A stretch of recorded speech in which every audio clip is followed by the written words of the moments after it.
beaucoup à toi pour cette présentation, puis merci au Centre Jacques Berck et à Lino pour cette invitation. Je suis vraiment très flatté de venir parler, discuter avec vous.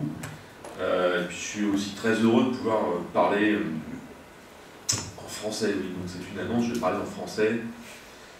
Ma maîtrise du marocain est tout à fait approximative. Et puis voilà, c'est pas tous les jours que nous autres Français on a la possibilité de parler dans des circonstances internationales dans notre langue. Je crois que c'est un vrai privilège.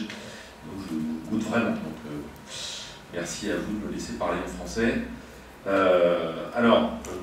Ce que je vais vous présenter ici, c'est en fait un bilan de réflexion qui part effectivement du bouquin qui est sorti, que j'ai tiré de la thèse, donc, qui s'appelle « Gouverner la ville par projet »,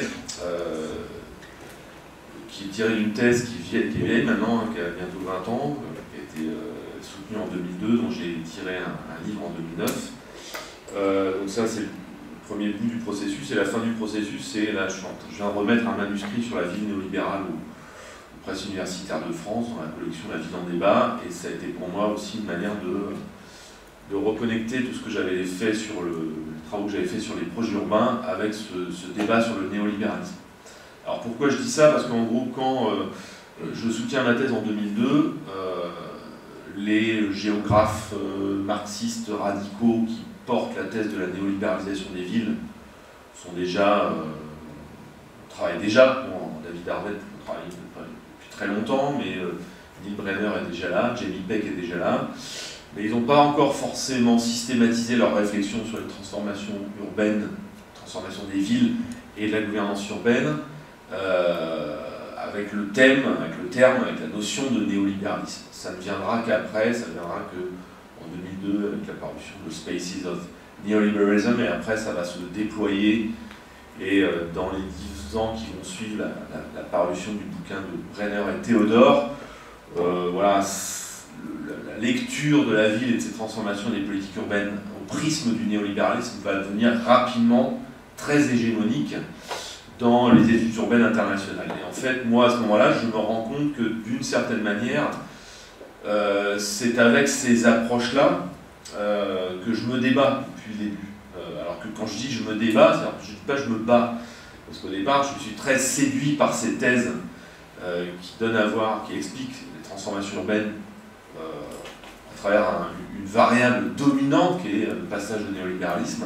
Je suis très séduit, en même temps, je trouve qu'il y a des choses qui ne marchent pas. Des choses qui ne collent pas. Je trouve que ce paradigme est très intéressant pour expliquer certaines choses, certaines dimensions des processus à l'œuvre, mais certainement pas toutes les transformations à l'œuvre. Voilà, et du coup, depuis, j'essaye de recoller les morceaux et d'essayer de un peu systématiser ma critique du néolibéralisme. Ma critique qui est une critique sympathique. C'est-à-dire que je considère que ces approches sont très importantes, mais dès lors qu'elles sont conduites par des gens qui sont peu portés à regarder précisément l'action publique, elles manquent certaines dimensions. Voilà. Donc c'est ce que je vais essayer de vous présenter, comment je suis amené à reformuler mes thèses sur le projet urbain au prisme d'une critique de la critique du néolibéralisme. C'est peut-être un peu compliqué, mais vous allez voir, j'espère s'éclaircir un peu. Alors, ce que je vais faire dans cette présentation, c'est la chose suivante. D'abord, je vais essayer de revenir, en n'y attendant pas trop, sur la genèse de l'instrument projet, ce que j'entends par là, ce que j'ai pu établir comme résultat sur cette pratique, sur cet instrument. Ensuite, je formulerai un certain nombre de thèses sur l'instrument projet, ce que je vois de commun entre des formes de projets très différents, qui peuvent être les projets de ville, les plans stratégiques ou les projets urbains. Ensuite, je vous présenterai un peu ce qui pourrait être la lecture par les thèses de la néolibéralisation du projet urbain. Et ensuite, je ferai donc une critique de la géographie critique. Je contre-attaquerai et voir comment on peut trouver des failles dans cette interprétation de la vogue du projet par la néolibéralisation. Alors, donc je vais commencer par essayer de vous dire ce que moi j'entends par projet et ce que je réunis sous ce vocable très imprécis, qui est une catégorie d'analyse, qui est pas forcément, enfin c'est une catégorie de la pratique, mais disons que cette catégorie de la pratique, moi je l'ai un peu tordue, transformée pour en faire une catégorie d'analyse. Et en gros, ce que moi je mets sous l'instrument projet, c'est 3 types d'évolution qui concernent 3 domaines différents des politiques urbaines. Alors, le premier domaine des politiques urbaines, c'est ce qu'on appelle en français la planification urbaine, donc c'est plutôt ce qui conduit à la production de schémas directeurs en France aujourd'hui de schémas de cohérence territoriale, ce que dans le monde anglo-saxon on appellera plutôt des master plans, des exercices d'urbanisme et de planification plutôt à l'échelle des métropoles. Cette planification urbaine, dans les années 70-80, elle commence à faire l'objet d'un certain nombre de critiques.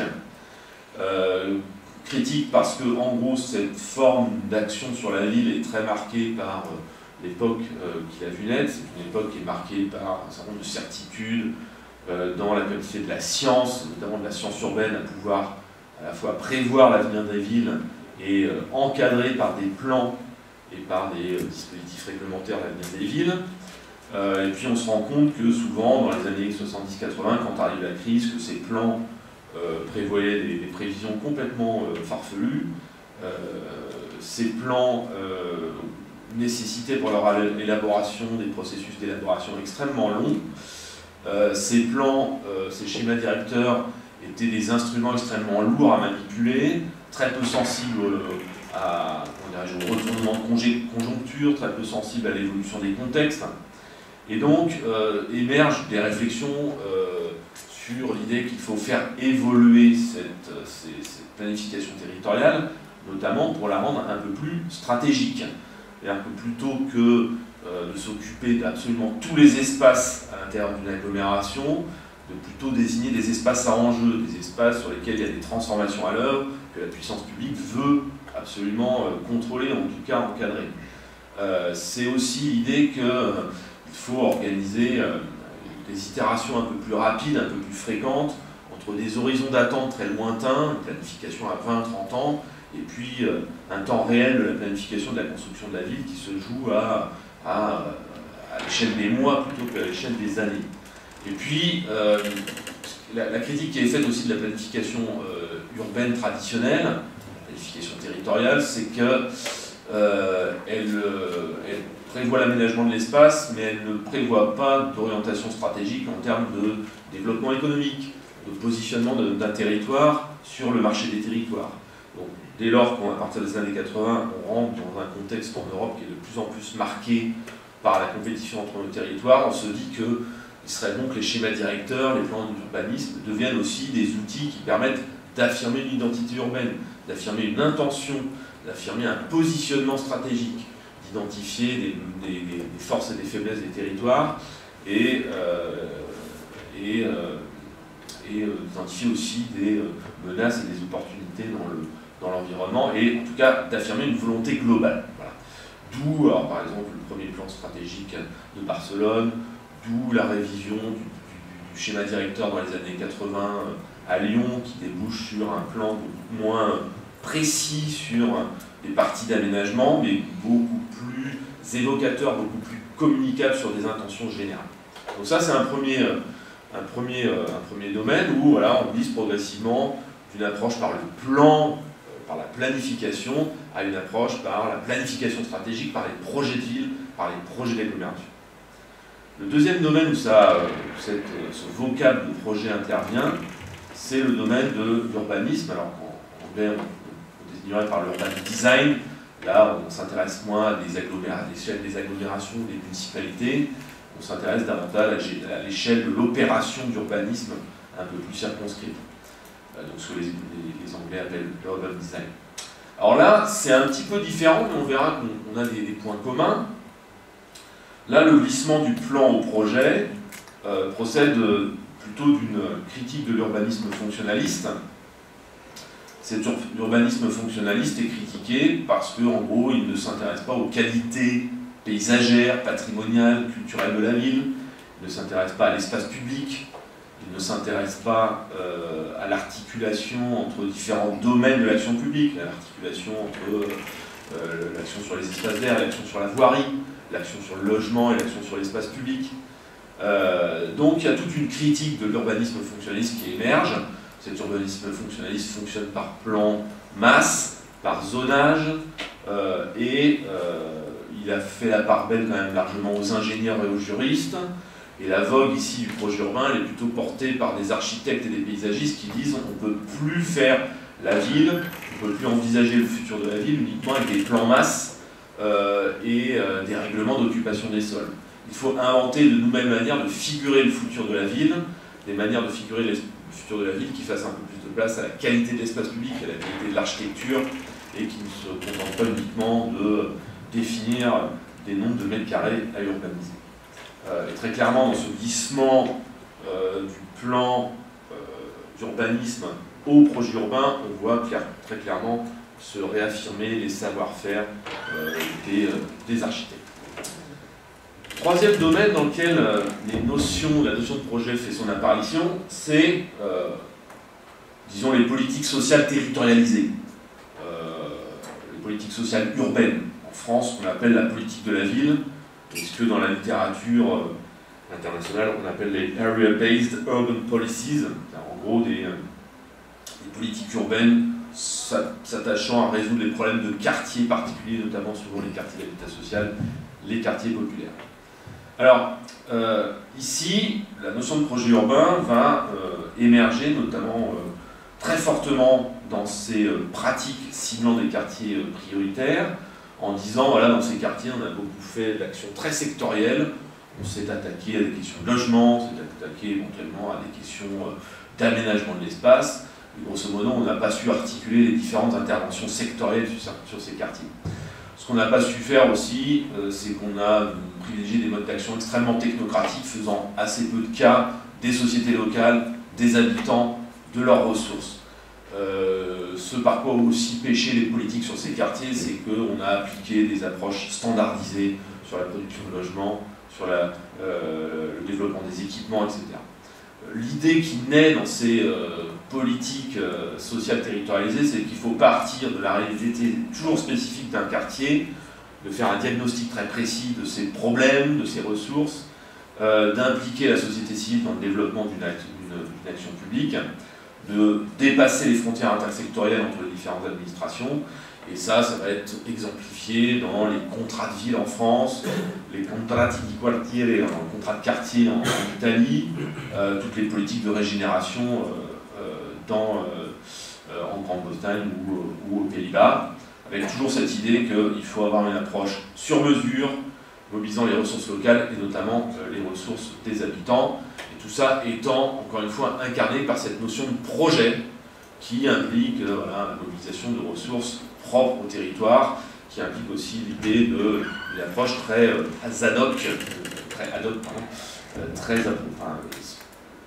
designée spécifiquement pour un quartier. Voilà, donc c'est dans ces trois domaines que moi j'ai vu émerger les notions de projet. Donc ça donne à peu près cette évolution-là. Dans l'urbanisme, la planification urbaine, on voit apparaître les notions de projet de ville, de projet métropolitain, de projet d'agglomération. Alors les anglo-saxons vont plutôt parler de city visioning, de planification stratégique. Dans le domaine de l'urbanisme opérationnel, de l'urban design, on va émerger des notions de projet urbain, alors surtout en France et en Italie, mais aussi en Espagne.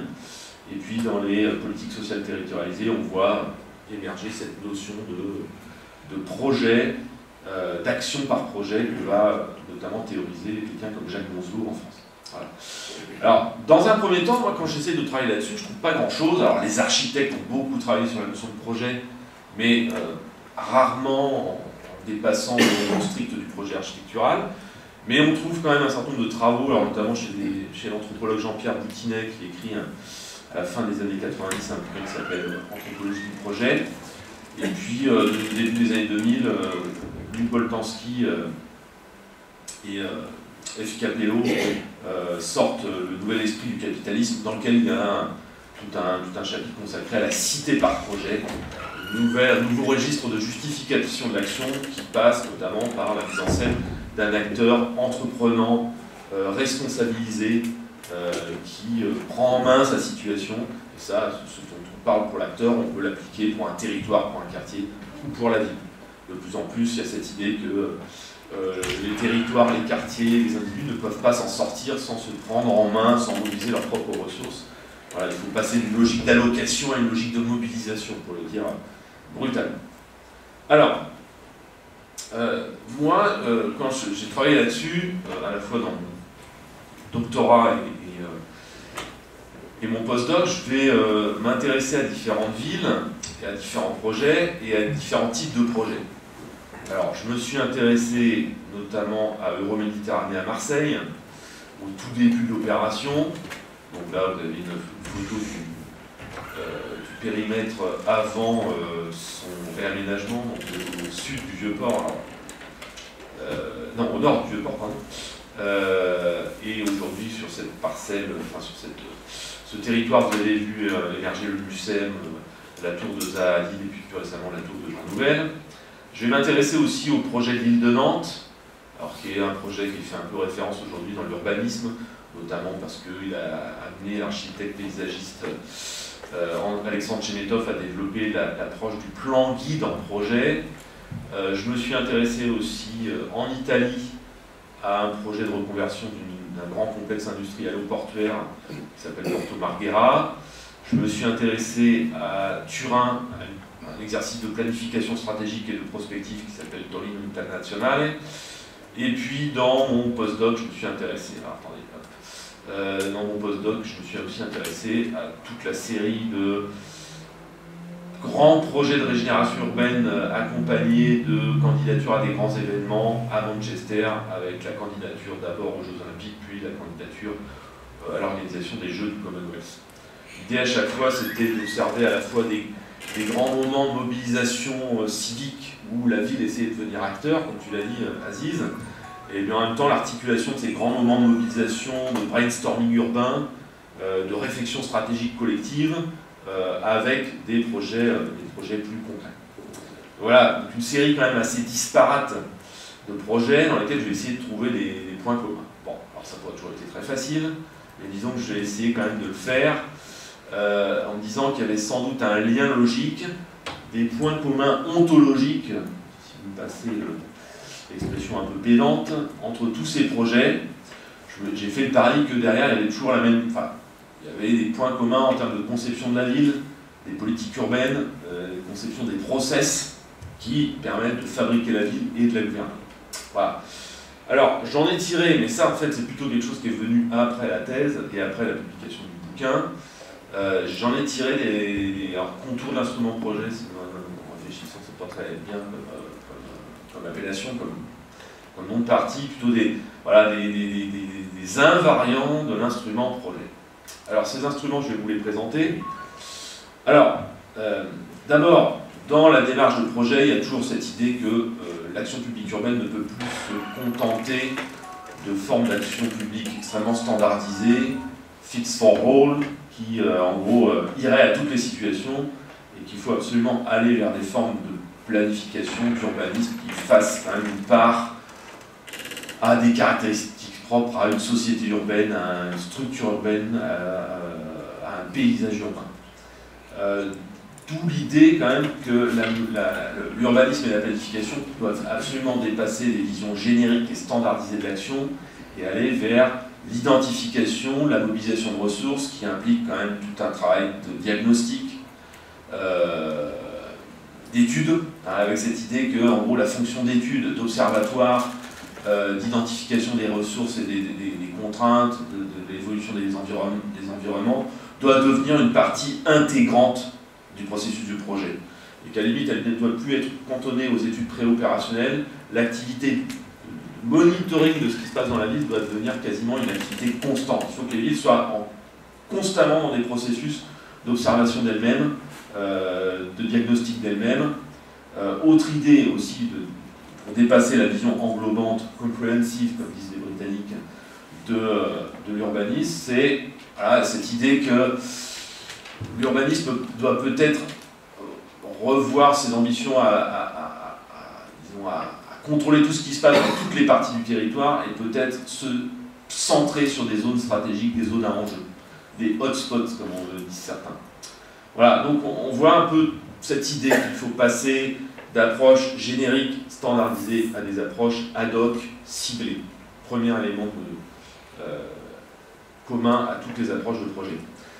Deuxième élément, alors qu'on retrouve plus dans la planification stratégique et dans les politiques sociales territorialisées, c'est cette idée que l'urbanisme, c'est pas uniquement, ou les politiques urbaines, ce ne sont pas uniquement des politiques publiques qui s'attachent à du sol, à des surfaces euclidiennes, à de la matérialité, à des objets, à des équipements. L'urbanisme, les politiques urbaines, c'est affaire aussi de construction et de mobilisation d'une société urbaine. Voilà. Le projet, d'après moi, c'est quand même un moment où on cesse, notamment dans les pays européens qui sont en voie de décentralisation, voire qui connaissent des poussées de fédéralisation comme l'Italie, arrêter de considérer les villes comme des circonscriptions administratives de l'État qui doivent du coup recevoir des politiques standardisées, mais concevoir les sociétés urbaines comme des sociétés spécifiques et confrontées à un environnement de plus en plus trouble, de plus en plus mouvant, les considérer non plus comme des territoires protégés par le parapluie de l'État, mais comme des territoires qui doivent trouver eux-mêmes les ressources pour se positionner dans la globalisation. Voilà. Et très clairement, ça vaut pour les villes dans le cadre de la planification stratégique, ça vaut aussi pour les quartiers qu'on prend en charge en cadre de projets urbains, ça vaut aussi dans les approches de la politique de la ville, avec cette idée qu'un quartier ne peut s'en sortir, pas uniquement sur la base des ressources qui lui sont transmises par l'État, mais aussi sur la base aussi des mobilisations des forces vives.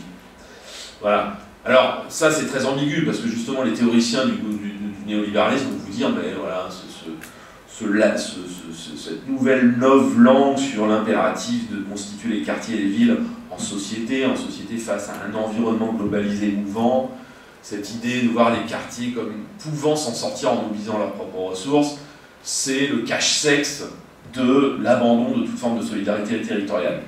Peut-être, mais on peut aussi penser le contraire. Enfin, on peut aussi penser les choses autrement. Alors, autre point commun à toutes ces démarches de projet, c'est qu'à chaque fois, on a, alors la liste est un peu longue des adjectifs, je vais m'en excuser, on a affaire à une approche interactionniste, itérative, incrémentaliste, délibérative et pragmatique de la planification ou de l'action publique urbaine. Alors interactionniste, pourquoi? Parce que de plus en plus, dans ces démarches de projet, au moins d'un point de vue rhétorique, on commence à dire que l'urbanisme, c'est pas uniquement l'application d'orientation décidée par un élu entouré de ses technocrates éclairés. Il faut que ça relève de mécanismes de négociation, d'interaction, d'ajustement des intérêts, d'ajustement des visées, des ambitions, des volontés. La planification doit être itérative, c'est-à-dire qu'en gros, on ne peut plus concevoir la planification de l'action publique urbaine comme un enchaînement linéaire qui va du diagnostic à l'action, à la mise en œuvre, à l'évaluation. Voilà, il faut que l'action publique urbaine soit en permanence en train d'organiser des allers-retours entre ces différentes phases. Il faut dépasser le séquentiel de Jones pour aller vers, en gros, des pratiques qui consistent à faire des diagnostics en même temps qu'on agit, et puis uniquement au préalable. Incrémentaliste, c'est pareil, c'est-à-dire qu'en gros, quand vous commencez à vous dire que vous allez planifier un quartier pour 30 ans, il faut partir avec l'idée que vous ne savez pas ce que sera ce quartier dans 30 ans. Il faut partir avec l'idée que dans les 30 ans qui vont s'écouler jusqu'au moment de l'achèvement de votre projet, si jamais il n'est jamais achevé, il y aura une évolution de la conjoncture immobilière, une évolution de la conjoncture des rapports entre l'État et la ville, une évolution de la population, des goûts, des aspirations. Et donc ça, il faut l'intégrer dès le départ. Et donc accepter que la planification, que l'urbanisme est une démarche fondamentalement incrémentale. Et se dire que c'est pas grave si on ne définit pas les objectifs dès le départ. Les objectifs doivent se définir chemin faisant. Ce qui implique de la délibération, ce qui implique des logiques où on implique durablement des acteurs dans un processus de découverte des problèmes, de découverte de leurs propres intérêts. Et on se situe dans une logique de rationalité intersubjective, où il ne s'agit pas de concevoir l'urbanisme comme la victoire de la majorité sur une minorité. Il faut faire une place à la délibération, faire une place rendre possible pour les acteurs de définir en cours de route ce que sont leurs intérêts et comment ils peuvent les négocier avec d'autres acteurs. Voilà. Dans les rapports avec les promoteurs, alors ce que je vais dire va paraître peut-être un peu angélique, c'est qu'en impliquant des promoteurs des actions dans des démarches délibératives, bah, vous espérez les amener à découvrir que leur intérêt en tant que promoteur, c'est pas forcément de maximiser à fond la caisse, la rente foncière. Qu'ils peuvent aussi trouver un intérêt autre que pécuniaire à développer de la qualité urbaine ou architecturale. Bon, je sais, c'est très naïf, mais on peut l'envisager. Alors, quatrième élément commun, ça c'est un peu plus connu, donc je ne vais pas forcément m'y arrêter longtemps, c'est bien évidemment dans l'instrument de projet, on a tous les éléments qu'on a vus émerger en France et ailleurs autour de la démarche contractuelle. C'est-à-dire qu'en gros, on a des démarches intersectorielles, c'est-à-dire qu'on ne peut plus concevoir une action publique urbaine qui soit fondée sur la juxtaposition de l'approche des différents secteurs. Quand on conçoit l'espace public, il faut aussi intégrer les enjeux de déplacement. Quand on conçoit les espaces verts, il faut aussi concevoir leur interaction avec la voirie. Bon, en tout cas, voilà, l'action publique urbaine était caractérisée comme toutes les actions publiques par une logique de silo très forte. Il faut essayer de dépasser cet aspect-là. Et puis, aussi, ce qui est intéressant, c'est que dans la démarche de projet, il y a quand même aussi une forte réhabilitation du leadership politique. C'est-à-dire qu'en gros, on avait une évolution de la planification de l'urbanisme vers une pratique extrêmement technique, technocratisée. Et l'idée ici, dans les démarches de projet, c'est de réintroduire ce qu'on appelle en France la maîtrise d'ouvrage politique. C'est-à-dire qu'en gros, ne plus laisser la ville et l'urbaniste aux urbanistes, aux architectes. Faire en sorte que les élus soient aussi impliqués dans cette démarche-là. Qu'ils soient positionnés en acteurs qui rappellent un peu les grands objectifs, les grandes intentions. Alors, ça ne veut pas forcément dire réhabiliter le politique comme le décideur omniscient, mais ça veut dire éventuellement positionner le politique dans un rôle de garant de processus délibératif. Voilà. Si on dit que voilà, on va urbaniser un territoire sur 20 ans, le politique, et qu'on va le faire sur des logiques délibératives, négociées, ben, le rôle du politique, c'est pas forcément de décider, mais c'est d'être le garant d'un processus, d'être le garant d'un dispositif délibératif. Voilà. Donc vous voyez, bon, déjà, ça c'est un peu ce que je ressors de ma thèse. Alors vous voyez qu'il y a un certain nombre de propositions très angéliques, qui procèdent de moi d'une posture qui est la mienne, hein, c'est-à-dire qu'en gros, pour moi, faire de la sociologie, de la science politique, c'est pas uniquement objectiver des choses, c'est aussi mettre en valeur des potentialités, des transformations sociales et politiques et urbaines qui valent le coup d'être valorisées, d'être nommées, et pourquoi pas valorisées d'un point de vue politique. Alors forcément, cette lecture-là, elle est très très orthogonale avec les premiers travaux de la géographie critique radicale qui ne parlent pas encore au début des années 2000 de néolibéralisation, mais qui est déjà commence à s'intéresser aux démarches de projet, au renouvellement des démarches de planification d'urbanisme. Alors, quand je commence ma thèse fin des années 90, non, oui c'est ça, au siècle dernier, au millénaire dernier, je suis confronté quand même à, comme je vous l'ai dit, à l'absence de littérature sur la question du projet. Mais bon, je commence quand même à découvrir David Harvey, alors je suis comme tout le monde, comme tous ceux qui découvrent David Harvey, je suis subjugué. Et je lis notamment un bouquin qui s'appelle The Condition of Postmodernity, la condition de la postmodernité, postmodernisme, qui n'est pas forcément le bouquin le plus connu d'Harvey, mais qui est plutôt un délire d'Harvey sur la postmodernité, vu d'un point de vue marxiste. Il y a un chapitre dans ce bouquin sur des questions architecturales, urbaines et de planification. Où en gros je trouve quand même des idées pour commencer à thématiser, théoriser le projet, où en gros, vous voyez là, je ne sais pas si vous voyez grand chose, mais je ne vais pas vous traduire la citation parce qu'elle est un peu longue, mais en gros Harvey dit que la postmodernité ou le postmodernisme c'est une rupture avec la modernité, bon ça c'est pas très compliqué, mais en gros le modernisme c'était la croyance dans l'État, la croyance dans la science, et cette croyance dans l'État, dans la science, dans le domaine urbain, elle s'incarnait dans la croyance des outils de l'urbanisme et de la planification à fabriquer une ville bonne, une ville juste. Bon. Et en gros, Harvey nous dit, cette approche, elle s'incarne dans le plan. Le plan étant l'incarnation de l'intérêt général, de la rationalité scientifique, voilà, de l'état et de la science qui se baladent main dans la main. Et en gros, et donc ça va se traduire par la planification rationnelle, mais aussi par l'urbanisme fonctionnaliste, l'architecture internationale, le style moderniste, etc. Et puis, bon, il nous dit, ça va être balayé dans les années 70-80 par l'assaut de la postmodernité ou du postmodernisme, qui là considère que l'intérêt général, ça n'existe pas, la science se plante. En gros, ce que peut faire l'architecture et l'urbanisme, c'est apporter des réponses ad hoc à des besoins circonscrits. Ces besoins circonscrits sont très spécifiques à différents groupes sociaux, différents groupes culturels, etc. Donc ça ne sert plus à rien de faire de la planification qui satisferait tous les intérêts dans une société. Il faut plutôt que l'urbanisme s'attache à répondre à ceux qui peuvent se payer le luxe d'avoir recours à un urbanisme ou un architecte et répondre à des besoins spécifiques. Voilà, donc ce qui se traduit par le fait qu'on ne planifie plus, on passe du plan au design.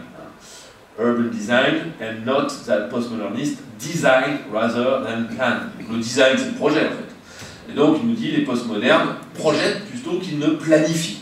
Voilà. Donc le projet chez Harvey, ce serait l'incarnation de l'abandon de toute vocation à transformer la société, à la rendre plus juste chez les urbanistes et les architectes. Bon. C'est assez puissant, plus il a la capacité d'articuler ça avec des transformations aussi dans le monde de l'architecture, où voilà, en gros, on passe de Le Corbusier à Ricardo Bofill, on passe de Le Corbusier qui croit en la capacité de l'industrie à réformer radicalement la société, à Ricardo Bofill qui se dit que le boulot de l'architecte c'est refouler des colonnades là où les gens veulent des colonnades. Voilà. Et donc, il articule tous ces domaines, ce qui est quand même assez intéressant. Mais bon, il ne parle pas encore de postmoderne, de néolibéralisme, ça ne viendra qu'après, puisque David Harvey va devenir plus tard un des grands théoriciens du néolibéralisme. Alors, de manière un peu plus précise, et là on se rapproche de la question de la néolibéralisation, les premiers auteurs qui sont vraiment intéressés au projet et en tant que signe de néolibéralisation, c'est les auteurs que vous avez sous les yeux, Frank Moulart, Arantxa Rodriguez et surtout Erik Swingedouw, qui est là aussi une des grandes figures de la géographie radicale, alors pas anglo-saxonne, lui il est flamand, enfin bon, il écrit beaucoup en anglais quand même, il est très intégré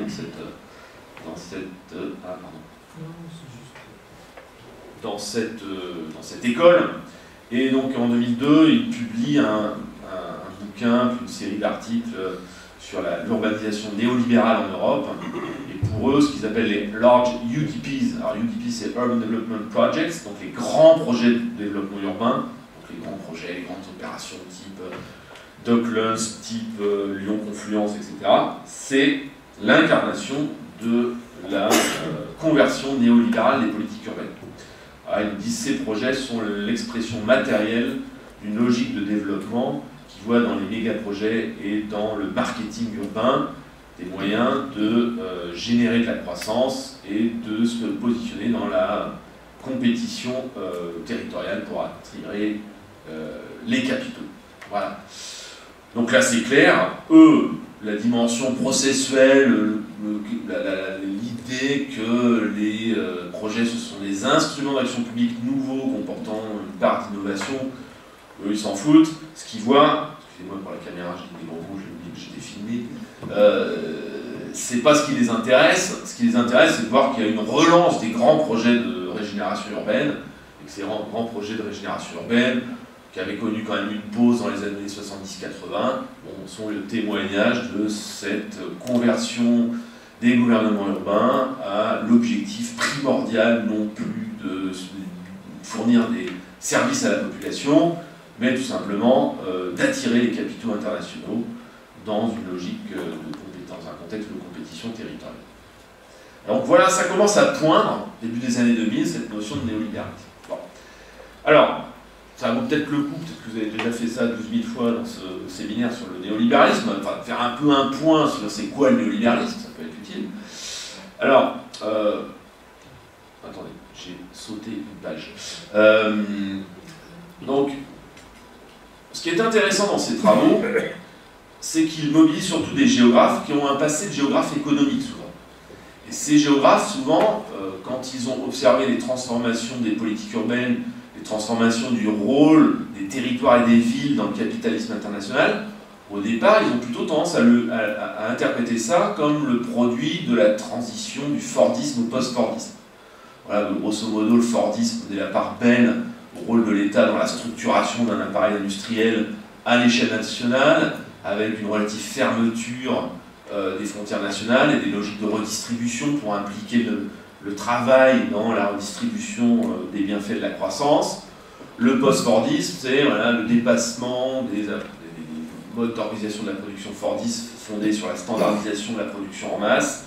Le post-Fordisme, c'est l'accélération de la compétition qui se joue plutôt sur l'innovation, des nouveaux modes de travail, etc., etc.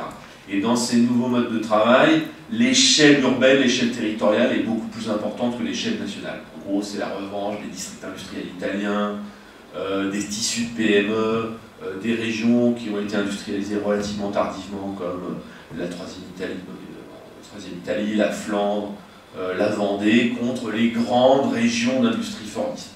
Voilà, aujourd'hui, la compétition, elle se joue sur la capacité à être capable d'innover rapidement. Cette capacité d'innover rapidement, elle est souvent liée à des conditions territoriales très spécifiques, qu'on identifie dans des territoires qui ont des caractéristiques culturelles très spécifiques. Forte identité locale, rapport compliqué avec le centre étatique. Voilà. Donc la Vendée, moi je viens un peu de Vendée, je ne sais pas si vous connaissez, mais en France, voilà, c'est l'incarnation de l'horreur politique, c'est une région monarchiste. Enfin, je ne devrais pas dire ça ici. Voilà.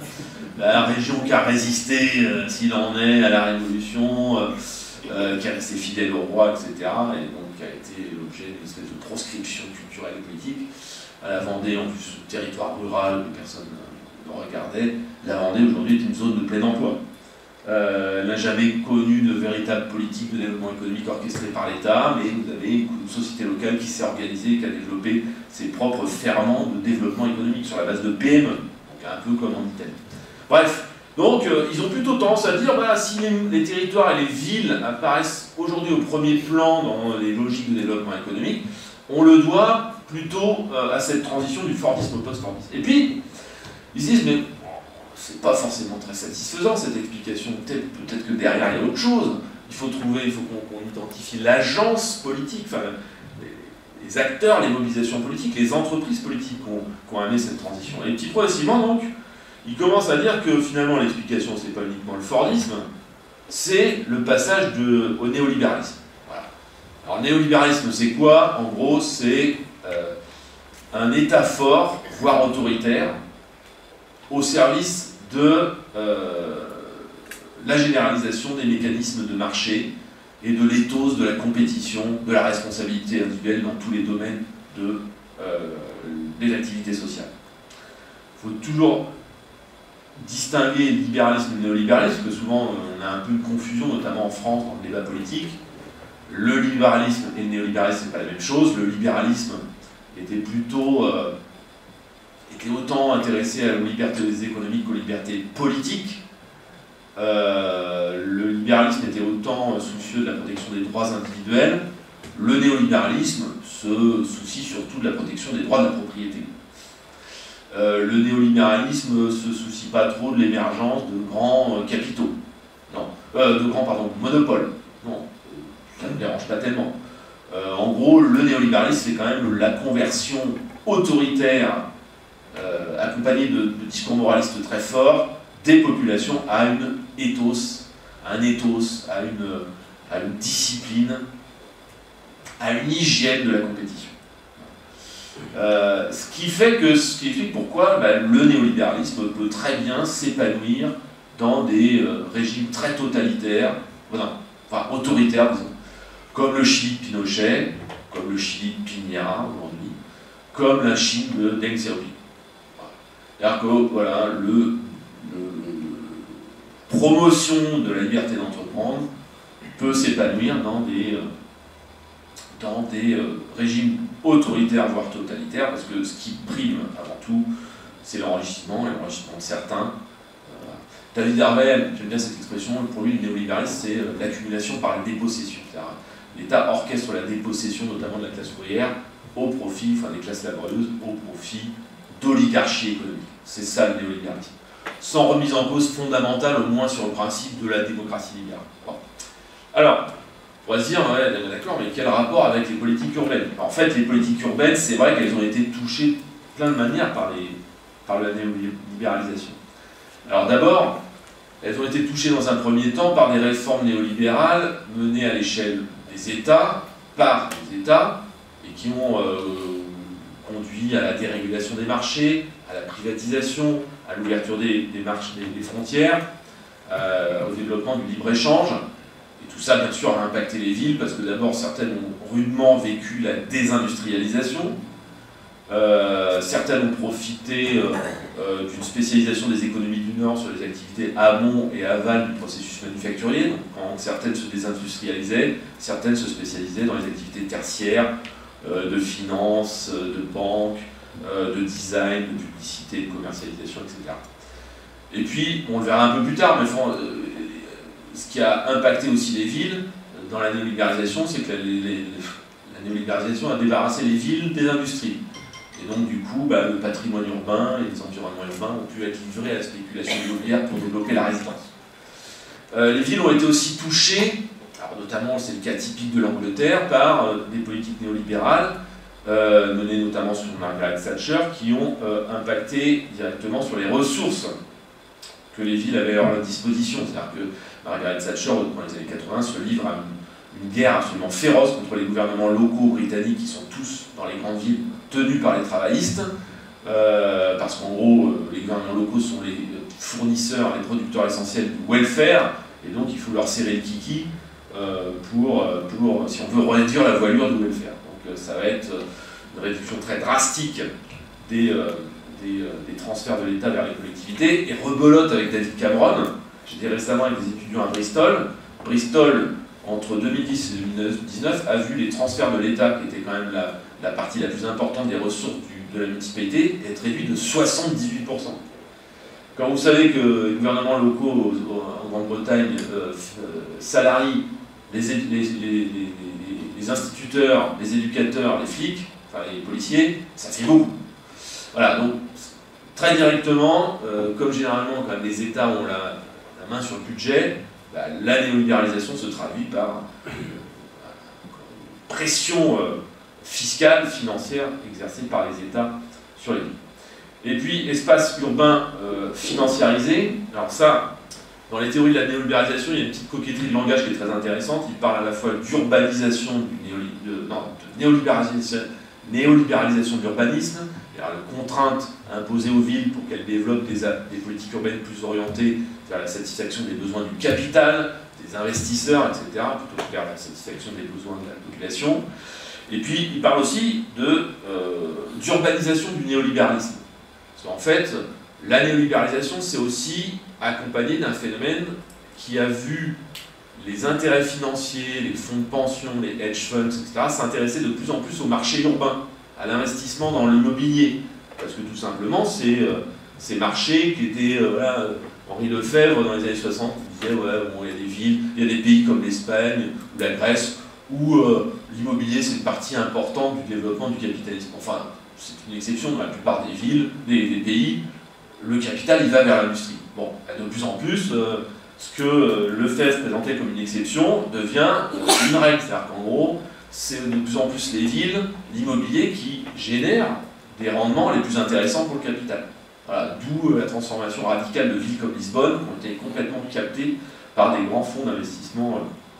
D'où l'idée d'urbanisation du néolibéralisme. Le capitalisme néolibéral financiarisé voit dans les marchés urbains des placements avec des taux de rendement de plus en plus importants.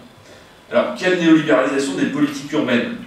Alors, j'en ai un peu parlé. Et voilà, en gros, si au départ, les villes étaient plutôt victimes de la néolibéralisation, David Harvey raconte très bien qu'à un moment donné, elles ont pris goût au néolibéralisme et sont vite devenues aussi des protagonistes de la conversion néolibérale des politiques urbaines, dont les projets urbains pourraient être l'incarnation. Ce qui fait qu'on est passé de ce que Brenner appelle les politiques du keynésianisme spatial aux locational policies. En gros, on avait des politiques urbaines qui étaient plutôt des politiques du welfare, qui consistaient à socialiser la production d'un certain nombre de biens essentiels, le logement, les transports, à des locational policies, où l'essentiel des politiques urbaines, en tout cas c'est ce qu'ils disent, consiste à préparer le terrain pour l'attraction des capitaux. Ce qui se traduit par tout un tas de processus. Les politiques culturelles ne sont plus des politiques culturelles qui visent à démocratiser la culture, mais plutôt à attirer les touristes. On fait de plus en plus, le welfare urbain se résidualise, c'est-à-dire le logement social, c'est plus un logement pour tous, ça devient le logement de dernière instance pour les plus pauvres. On a de plus en plus des politiques qui sont guidées par des stratégies de peuplement, d'obsession pour l'attraction des cadres, de la classe créative, etc. etc. Et puis l'autre aspect qui est aussi important dans la néolibéralisation des politiques urbaines, c'est une forme de dédémocratisation des politiques urbaines. Ce qui a accompagné aussi cette transformation du contenu des politiques, c'est aussi les modes opératoires. Et on voit très bien dans les mondes anglo-saxons comment, par exemple, de plus en plus, des compétences en matière d'urbanisme échappent aux conseils municipaux élus pour être confiées à des agences, à des quangos, ce que les Anglais appellent des quangos, c'est quasi-non-governmental organization, des espèces de cénacles associant des élus désignés, des représentants du patronat, parfois des acteurs, des personnalités qualifiées, des acteurs du monde associatif et culturel, avec cette idée que c'est plus rapide, c'est plus efficace de confier la gouvernance de certains domaines à ces structures non élues qu'en passer par les conseils municipaux qui prennent du temps pour décider, etc. Voilà, donc c'est... Swinguedou parle de post-politique. On dédémocratise de plus en plus les processus de politique urbaine. Voilà, donc un peu, et du coup, avec cette lecture-là, bon, voilà, les projets urbains, ils sont menés par des agences, plutôt que par les conseils municipaux. En Grande-Bretagne, ils ont été confiés pendant un temps à des Urban Development Corporations, qui étaient des structures de l'État, qui venaient confisquer des parties du territoire aux gouvernements locaux pour mener à bien des grands projets de régénération urbaine par l'immobilier. Les projets urbains ont souvent une dimension de marketing, de production d'une identité vendable à l'extérieur. Donc, les projets urbains dans toutes leurs dimensions, alors surtout peut-être planification stratégique et projets urbains, voilà, cochent un peu toutes les cases qui pourraient en faire des avatars de la néolibéralisation. Bon, alors, encore une fois, je le redis, moi, tout ça, ça m'a pendant longtemps très séduit, mais en même temps, je trouve qu'il y a des limites dans ces approches, donc je vais vous proposer une critique de la critique. Alors, d'abord, faible prise en compte des rapports centro-périphérie, de leur dimension politique et de leur historicité. Qu'est-ce que je veux dire par là? Il se trouve que souvent, les thèses sur la néolibéralisation ont été formulées par des Britanniques, mais aussi par des Nord-Américains, des États-Unis. Ce qu'il faut savoir sur le gouvernement local britannique, c'est que le gouvernement local britannique n'a jamais été conçu comme très politique. Dans l'esprit à la fois du commun, mais aussi des savants britanniques, le gouvernement local, c'est pas tellement une structure qui défend des intérêts locaux contre un centre envahissant, contre un État envahissant. Le gouvernement local, c'est quelque chose qui historiquement a été construit, développé pour produire l'État-providence, pour produire le welfare. Et quand on dit, nous, Italiens, Espagnols, Français, à nos camarades, que chez nous, c'est pas du tout ça. Chez nous, le gouvernement local, ça a toujours été une concession, enfin les libertés locales, les libertés politiques des collectivités locales ont été toujours une concession d'un centre, souvent qui s'était constitué sur un processus non extrêmement violent, conflictuel. Voilà, c'est une concession de ce centre aux libertés locales. Et donc il y a toujours des fortes rivalités entre les gouvernements locaux en Italie, en France, en Espagne, et avec le centre. En Angleterre, rien de ça. En Angleterre, on vous explique qu'en fait, comme Guillaume le Conquérant en 1066, ça date, est arrivé, il a éradiqué la vieille noblesse saxonne, et il l'a remplacée par une noblesse normande qu'il a placé dans les fiefs, il y a tout de suite eu une connivence entre les périphéries anglaises et le centre, Londres, la monarchie. Donc c'est pas exactement la même chose. En Angleterre, ils n'ont pas de conflit centre-périphérie, sauf avec les Écossais. Et si on se limite à l'Angleterre, voilà, les Anglais ne considèrent pas que le gouvernement local, ça soit politique, ça soit un outil pour se défendre contre le centre. C'est pour ça que lorsqu'il y a des élections municipales en Angleterre, s'ils ont 20% de participation, ils sont contents. Chez nous, c'est important, enfin chez nous en France. Et moi je pense que derrière les projets, et même derrière l'entrepreneurialisme urbain qu'il y a derrière ces projets, il y a toujours quand même une dimension de revanche des villes de province contre le centre, contre l'État. Il ne faut jamais oublier que la question territoriale, dans des pays comme la France, l'Italie ou l'Espagne, encore plus nettement, elle n'est pas réglée. La question de l'équilibre entre un pouvoir central parisien et les villes de province, elle n'est pas réglée, cette question. Chez les Anglais, oui, pas chez nous.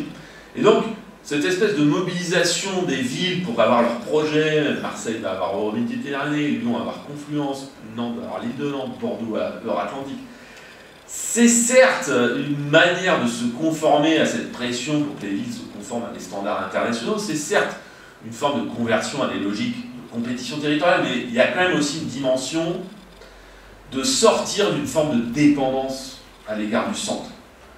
Quand des villes se mettent à faire des projets urbains et qu'ils les accompagnent de réflexions sur, en gros, c'est quoi notre identité économique et comment on pourrait la développer dans la globalisation, c'est aussi une volonté de sortir de la dépendance d'un centre, la dépendance politique, économique, culturelle. Et ça, je pense que c'est pas complètement anodin. Alors, je dis peut-être ça parce que je suis breton et j'ai un problème avec l'État.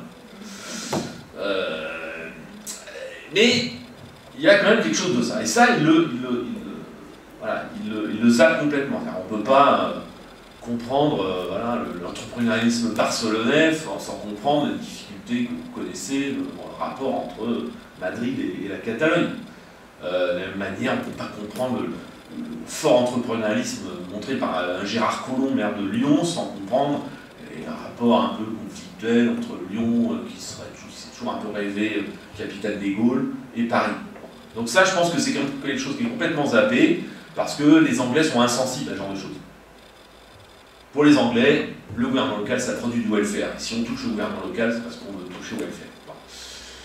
Bon. Autre aspect qui me paraît important, et je vais y revenir, c'est que on ne prend pas assez en compte dans ces théories de la néolibéralisation appliquées au projet les logiques professionnelles, les logiques organisationnelles qui sont au cœur de l'action publique. Pour moi, le projet, la méthode du projet, l'instrument projet peut aussi se comprendre, comme je le disais tout à l'heure, par la revanche d'un certain nombre de professionnels sur d'autres. La démarche de projet, l'instrument de projet, c'est quand même la revanche des politiques, des architectes, des paysagistes contre les ingénieurs et les juristes. Alors encore une fois, c'est une explication, mais c'est quand même important. La critique de la planification, elle est née très tôt en France, comme une critique portée par des professionnels.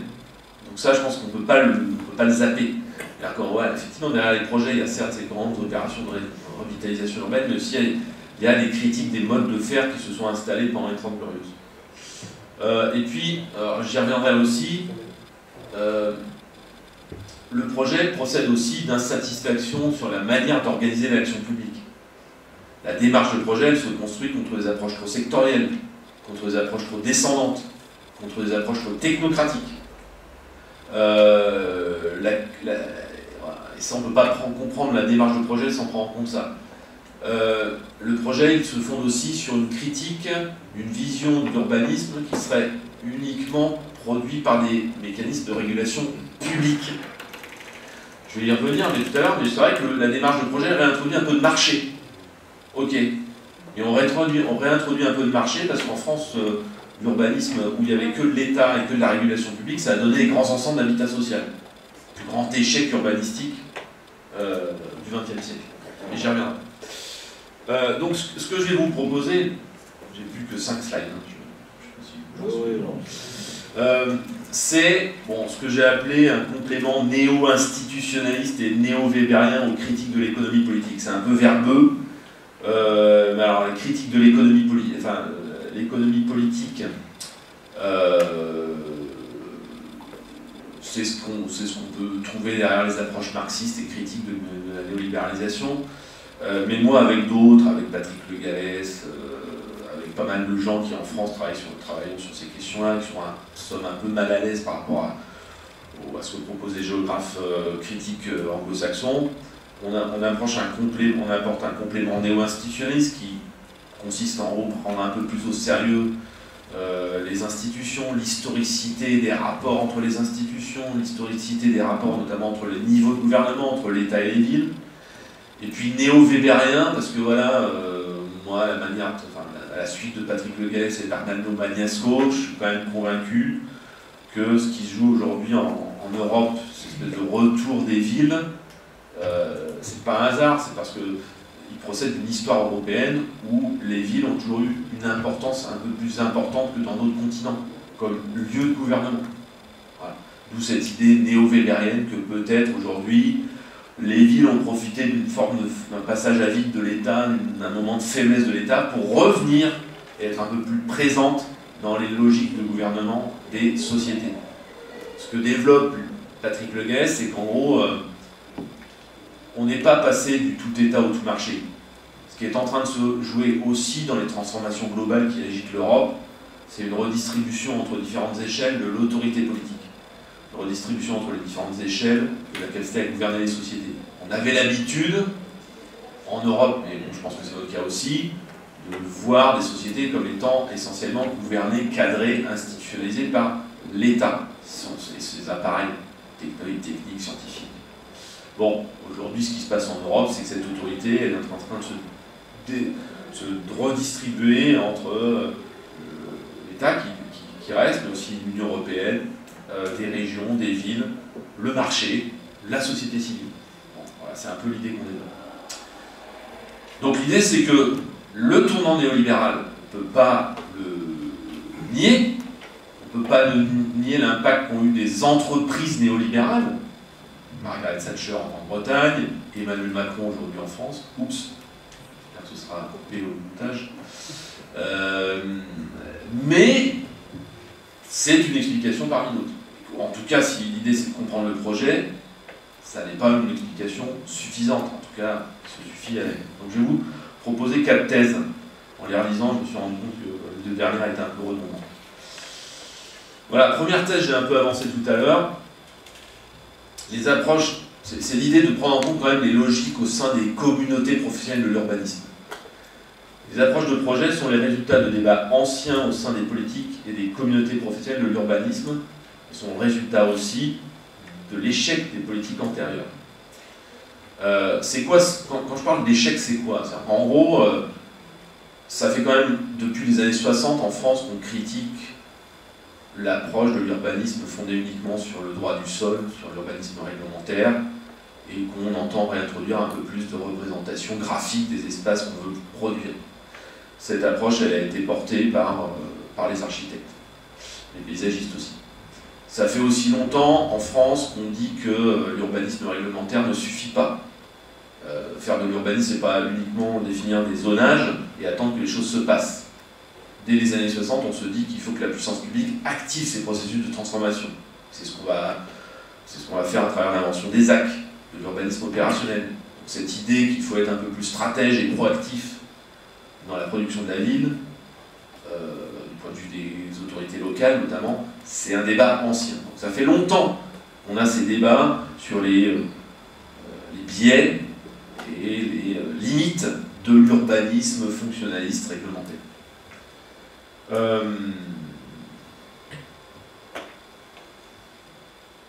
Voilà ce que je voulais dire. Voilà, donc je pense que l'urbanisme, le projet, c'est un instrument, et c'est un instrument, il est le produit pas uniquement de la conversion de tout et chacun à l'idéal du marché, mais aussi produit aussi de réflexions au sein des communautés, et ces réflexions ne mènent pas forcément uniquement à la promotion des mécanismes de marché, mais à la promotion d'autres types de rapports, de process dans la production de la ville. Voilà, c'est sans doute quasiment invisible. Mais ma deuxième thèse, c'est que les approches du projet urbain sont destinées, ou étaient destinées, à permettre l'élaboration des politiques dans des contextes urbains caractérisés par des processus de pluralisation et l'émergence de nouvelles incertitudes. Alors ça, c'est une formulation un petit peu alambiquée pour dire quoi? Pour dire que quand on se situe en France dans les années 80 ou en Italie dans les années 90, on se situe dans des situations qui sont extrêmement chaotiques. Dans les années 80 en France, l'État a décentralisé, les services de l'État sont complètement à la rue. L'État ne sait plus où il habite, les services déconcentrés de l'État ne savent plus quel doit être leur rôle dans les politiques urbaines. Bon, en même temps, il leur reste de l'expertise, de la légitimité de l'action au nom de l'État. Il leur reste de l'argent, donc ils ont des ressources. Bon. Du côté des collectivités locales, elles récupèrent la compétence de l'urbanisme, mais elles ont pas forcément, elles ont la compétence juridique, mais pas les compétences techniques nécessairement. Donc elles ne savent pas comment faire, elles ne sont pas outillées forcément, donc elles ont quand même besoin de l'appui de l'État. Bon. Puis d'autres acteurs, notamment des acteurs privés. Et puis, dans les années 80, en France, au moment de la décentralisation, on est en pleine phase de déploiement des effets de la crise économique, de désindustrialisation, et en gros, on est en pleine phase aussi de remise en question des agendas urbains qu'avait porté l'État dans les 30 Glorieuses. L'agenda urbain de l'État dans les 30 Glorieuses, c'était loger en masse, moderniser, équiper les villes, en construisant des autoroutes urbaines, ce que vous êtes en train de faire aujourd'hui. Bon, dans les années 80, on se dit maintenant il faut arrêter avec ça, il faut arrêter avec ces autoroutes urbaines qui défigurent la ville, il faut penser à d'autres modes de transport, etc. Se pose la question de la désindustrialisation que personne ne sait gérer. Bon. Donc en tout cas, il y a tout un tas d'incertitudes, et on se retrouve dans une situation, alors, pourquoi je dis pluraliste? Le pluralisme chez Robert Dahl, c'est une situation de multiplication des acteurs habilités à agir dans un domaine et dispersion des ressources. Et c'est typiquement le cas de la France et des villes en France au début des années 80. Multiplication d'acteurs, dispersion des ressources, de légitimité, d'expertise financière, et puis surtout émergence de nouveaux problèmes que personne ne sait gérer. Et moi j'ai interprété les processus, et on peut dire la même chose de l'Italie au début des années 90, où on est en train de passer de la Première à la Seconde République avec un démantèlement total du système de partis, un processus rampant de fédéralisation, le début de l'élection au suffrage universel direct des maires, enfin, là aussi, situation de total bouleversement. Et pour moi, les projets urbains sont des processus qui vont permettre justement, par des logiques délibératives de négociation, de permettre à chacun de retrouver un peu sa place. Et permettre aussi, collectivement, de reconstituer une capacité d'action collective qui était complètement dispersée. Donc pour moi, et je le dis un peu dans la slide suivante en fait, les approches de projet permettent d'établir des relations plus délibératives, horizontales, réticulaires, permettant de recoudre les relations entre les acteurs et de recréer une capacité d'action collective. Très clairement, moi ce que j'observe dans les villes françaises dans les années 80-90, c'est que des acteurs qui ne se parlaient pas commencent à se parler, tout simplement parce qu'ils sont tous dans le flou. Les universités redeviennent des acteurs locaux, qui commencent à discuter avec les gouvernements locaux de qu'est-ce qu'on pourrait développer comme formation qui aura un sens par rapport à l'économie locale. Les ports, qui étaient devenus des structures gouvernées par l'État, commencent à être aussi à gérer la crise et l'obsolescence de leur infrastructure, ont des terrains, commencent à rentrer en contact avec les collectivités locales, chose qu'elles ne faisaient pas. Et donc le retrait d'un acteur qui en gros agissait selon la fameuse formule diviser pour régner, donc c'est l'État, le retrait de l'État oblige des acteurs horizontalement à retisser des liens. Et le projet, les processus de projet vont leur permettre de retisser ces liens. Donc pour moi, les dynamiques de projet, alors c'est peut-être une approche organisationnelle, très sociologie des organisations, mais moi je trouve qu'on ne peut pas faire l'économie qu'à un moment donné, ces outils-là, ces instruments-là, ont permis de constituer des réseaux d'acteurs horizontaux permettant de reconstituer une capacité d'action collective au moment où l'acteur dominant qui s'appelait l'État était en train de se retirer. Voilà, et donc moi ce que j'observe, c'est effectivement dans les années 80-90 des coalitions d'acteurs, des régimes urbains, est-ce qu'il faut appeler ça des régimes urbains? Je ne sais pas, mais en tout cas des coalitions d'acteurs relativement stabilisés se constituaient. je suis nantais, ce qui m'a frappé dans les années 80-90 à Nantes, c'est comment justement, on a tous les ingrédients en décentralisation comme tout le monde, on a la désindustrialisation, démantèlement des chantiers navals. Jean-Marc Ayrault arrive à la mairie de Nantes en 89, quasiment dans un champ de ruines. L'État s'est retiré, mais a quand même eu du mal à se retirer. En 1977, les élus ont voulu faire un tramway sur la réserve foncière que l'État avait constituée pour construire une autoroute urbaine. Ça a été la guerre. Donc c'était vraiment une situation chaotique.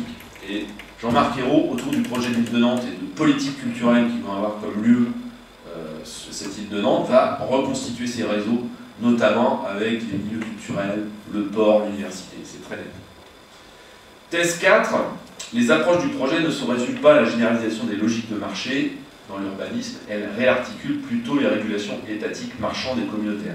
Bon, ça c'est un peu théorique, mais en gros, c'est une approche qui a été développée par les travaux sur la gouvernance, en empruntant notamment aux théories qui utilisent la notion de régulation. La régulation, c'est quoi? C'est tous les instruments qui permettent de régler les conflits, de coordonner l'action des acteurs, etc., de créer de l'action collective. Généralement, dans la littérature, on identifie trois modes de régulation principaux. Alors, les deux premiers sont faciles à identifier. Le premier, c'est l'État, la coordination, le droit, l'imposition hiérarchique. Voilà, on agit ensemble parce qu'on n'a pas le choix, parce qu'on est ordonné, l'État nous l'a ordonné. Deuxièmement, le marché, on agit ensemble parce qu'on a un intérêt monétaire à le faire. Bon. Et tout à l'heure, je vous disais, bah oui, il est très tentant, et c'est ce que nous proposent les théories de la néolibéralisation, de dire qu'on est passé du tout État au tout marché. Justement, ce que disent certains, c'est que bon, c'est pas sûr. On est peut-être passé, certes, au tout État, qui planifie, qui urbanise, qui fabrique du logement, dont il est le gestionnaire, à quelque chose qui est un mixte subtil, variable en fonction des projets et des villes et des pays, entre des régulations marchandes, des régulations étatiques, et un troisième domaine que certains appellent des régulations communautaires associatives. En tout cas, tous les modes d'action qui reposent plutôt sur la confiance, sur la réciprocité, sur le partage d'une identité commune. Bon. Et effectivement, moi, quand j'observe le projet de l'île de Nantes, c'est assez nettement le cas. C'est-à-dire qu'en gros, on commence à se dire, bon, voilà, aujourd'hui on fabrique du projet urbain, mais on ne fabrique pas uniquement avec des ressources publiques, on ne fabrique pas du projet urbain uniquement avec le logement social. On a aussi besoin des promoteurs pour venir développer du marché privé, du logement privé. Bon. Donc on a besoin des promoteurs. Pour attirer les promoteurs, il faut être sensible à leur logique. Il faut être attentif au frémissement du marché immobilier qui vous montre là où les promoteurs, les acquéreurs sont intéressés d'urbaniser. Donc on fait une place aux logiques du marché, mais sans abandonner l'idée quand même que l'acteur public est là pour coordonner, pour réguler. Et puis on a introduit aussi d'autres formes de régulation, plutôt basées sur la confiance. Alors, ça, Alexandre Chemetov, le grand maître d'œuvre du projet de l'île de Nantes, le dit très bien. Moi, ce que je veux faire, c'est certes amener les promoteurs à faire des choses qu'ils n'avaient pas forcément prévu de faire, mais la meilleure façon de le faire, c'est pas forcément de leur imposer des choses, c'est plutôt de les impliquer dans le développement d'une culture de projet, de les impliquer durablement dans l'émergence incrémentale délibérative d'un projet de parti pris d'urbanisme, et les faire intégrer dans leurs calculs des choses qu'ils n'auraient pas forcément intégrées, des plafonds plus hauts, des terrasses plus grandes, un peu plus de qualité architecturale. Voilà. Donc, moi, une des thèses que je vais développer sur le projet, c'est que voilà, on passe pas du tout marché au tout État, pardon, au contraire, du tout État au tout marché. Il y a certes plus de marché, il y a certes, c'est clair, une réhabilitation des régulations de marché, et cette réhabilitation des régulations de marché, en tout cas, dans les cas que j'observe, notamment en France et en Italie, n'est pas exclusive du maintien des régulations publiques étatiques, du plan, de l'urbanisme réglementaire, mais aussi de l'introduction d'autres choses, de la confiance, du sentiment d'être embarqué dans une même communauté. Alors les Italiens aiment beaucoup ça, et je me rappelle toujours de ce que m'avait dit un collègue italien, tra Stato e mercato c'è il territorio. Entre l'État et le marché, il y a le territoire. Ah, qu'est-ce que tu veux dire par là? Ben, je veux dire que, justement, le territoire comme système de relations stabilisé entre des gens qui se connaissent, c'est une manière d'injecter dans les dynamiques d'action collective autre chose que tout simplement de l'imposition hiérarchique ou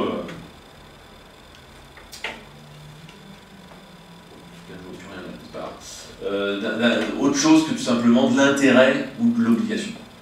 Voilà. C'est très compliqué à faire comprendre aux Français. Les Français, ce qui fait agir collectivement, c'est l'État. Bon, les Italiens comprennent un peu mieux parce que l'État, ils le voient parfois. Enfin, tout le temps, ils ne le voient pas.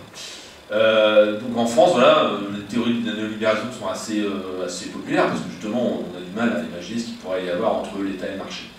Bon, voilà, moi, entre l'État et le marché, il y a d'autres choses, il y a d'autres formes de coordination. Et ma thèse, c'est que le projet, justement, développe par les techniques délibératives incrémentales d'autres formes de coordination. Je voulais juste terminer par une conclusion sur, en gros, où on en est maintenant dans les années 2010 et bientôt 2020. Est-ce qu'on est rentré dans une ère post-projet? Alors c'est clair que ce que j'ai décrit vaut peut-être pour les années 90-2000, peut-être moins pour aujourd'hui, pour plusieurs raisons. D'abord, comme je vous l'ai dit, ces dynamiques de projet, elles s'épanouissaient dans une situation d'incertitude. Or, ce que je constate depuis, c'est que ces situations d'incertitude, elles se sont un peu levées. En tout cas, en France, c'est très clair que vous avez des maires aujourd'hui qui sont très arrogants et absolument certains d'avoir trouvé la martingale des politiques urbaines. Ils ont tous trouvé ce qu'il fallait faire pour avoir une ville dynamique. Un peu de tramway, un peu de piétonisation, un peu de sauvegarde du patrimoine, beaucoup de gentrification et des politiques culturelles un peu à la fois déglingues et en même temps chic. Voilà, pour le dire vite. Et puis des clusters, des cités numériques, etc. Donc il y a une espèce de clôture des agendas qui rend les mécanismes de production des politiques publiques sans doute moins délibératifs. Vous avez des États centraux, notamment en France c'est très nettement le cas, qui se sont réorganisés. L'État a retrouvé un rôle, mais c'est souvent un rôle extrêmement... Enfin, l'État ne joue plus le jeu des logiques de négociation locales. L'État aujourd'hui est de plus en plus dans un rôle de trublion, d'interférence. Aujourd'hui, l'État dans les affaires urbaines s'est rétracté sur des politiques très symboliques, très emblématiques comme la rénovation urbaine, le maintien de l'ordre, etc. Je crois qu'elle a disparu. Et puis l'État a renforcé la contrainte sur les collectivités locales par le biais de la politique d'austérité. Donc ça devient plus compliqué d'impliquer l'État. Donc effectivement, aujourd'hui, on est peut-être rentré dans une phase post-projet, mais ça, il faudra regarder un peu sur le temps long. Voilà, je vous remercie de votre attention, j'ai été un peu long pour ce qui prend la suite.